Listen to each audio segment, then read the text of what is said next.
Yeah, this is gonna be a quick one talking about Danny Garcia. Now, yeah, you can probably hear him outside, but I'm on a tight schedule, quite busy. So I thought I'd just make a quick video on the go. I just heard about, like, this is kind of long, a bit overdue, but Danny Garcia was gonna fight some bum, or there was rumors that Danny Garcia is looking to offer a fight with some bum. I don't even know what his name is. I'm not disrespecting him as a person, but some starts with surname starts with O probably, or some shit. If you look at one of my videos where it says, "Is Danny Garcia really a cherry picker?" or something like that, I was going to mention, and I did not mention, I was going to mention Danny Garcia. He how come he gets cherry picks? How come he gets cherries on his Twitter, bunch of cherries, and not Kell Brook? How come he gets cherries and not Keith Thurman when he fights Bundu? See, like, Danny Garcia had a great resume, and even to the point where he fought Robert Guerrero, he still has a pretty good resume. I don't mind the fight with Robert Guerrero and him. But you see, apart from Rod Salka, his resume was solid. It's just that now we're hearing him as the WBC champion picking some bum like we've never heard of. You know, there's certain bums that kind of got some name for some decent opponents, like Leonard Bundu. He's a good bum. He's a really good bum.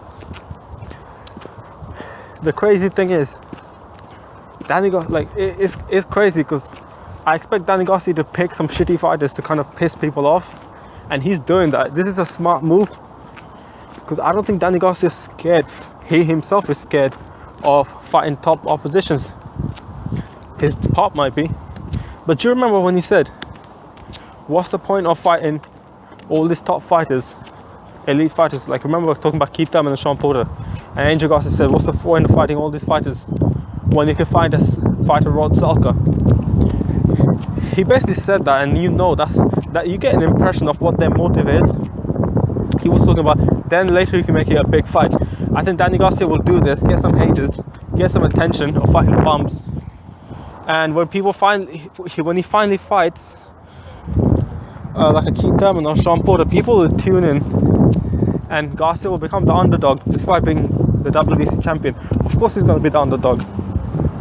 When you're picking bums, people will think, I'll pick him over Thurman, but I can see why people would pick Thurman over him, especially after fighting some bum.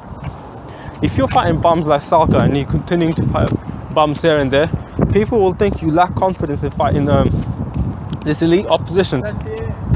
But yeah, I think in a way it's kind of like pathetic move, but also smart at the same time, because he can get these big fights if he wants to, and as soon as he gets a big fight, he has a chance of winning. Garcia's an underrated fighter, but even though I kind of see what he's doing, I really don't agree with it. It's bullshit. This fight shouldn't be allowed.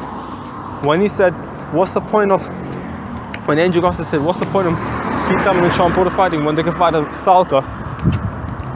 Because Salka has a huge, like, he's risking his life. Rod Salka could, like, that's some nasty ass punch that Garcia threw, and Salka couldn't handle it. That's the type of shit that's gonna happen.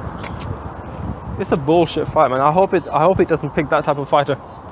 He can really beat a lot of elite fighters, and I hope he picks some decent. Compared to this bum, I even think John Molina would be a good fighter to face. So that's kind of really what I think. I'll be back with another quick video soon.